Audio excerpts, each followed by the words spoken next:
With the wiring complete, I was able to test the range with a single 20 amp hour battery. It turns out the range was about 100 kilometers, 60 miles, under real-world riding conditions and terrain. Since I plan to use the bike for touring, this is only about half of the range I'd like to have, even though it is significantly more than the range of most commercial e-bikes. I decided to add a second battery.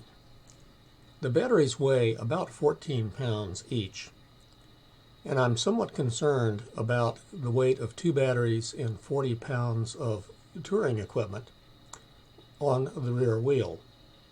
I decided to move the batteries to a separate rack underneath the seat. Here's the resulting rack. It's a simple rectangle made of Schedule 40 PVC pipe with a series of fiberglass rods to provide tie-down locations.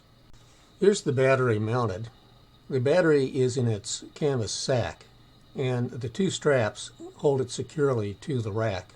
A bungee cord provides additional security and a bit of suspension. The overall design of the rack is pretty straightforward. It is simply mounted underneath the trike's main tube, secured by a pair of U-bolts. The center section of the rack is reinforced with a 3/4 inch hardwood dowel. This provides several important features.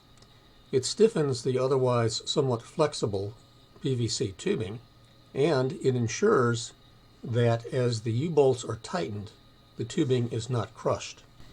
The PVC tubing is drilled and the fiberglass rods slipped through and glued in place.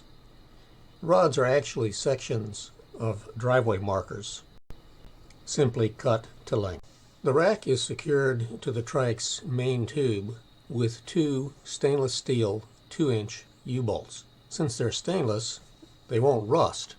To help spread the clamping force and ensure that the U-bolts won't crease the trike's tube, a section of PVC pipe has been cut and is being used as a spreader.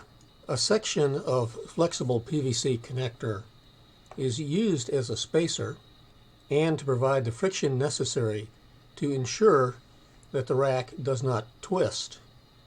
This flexible connector is crucial to ensuring that the rack works. I tried a number of different materials, and only this provided sufficient friction to ensure that the rack would not twist, as the finish on the trike's main tube is extremely slick. With the addition of the battery rack, the electric bike work is essentially complete, and this is what the bike looks like today.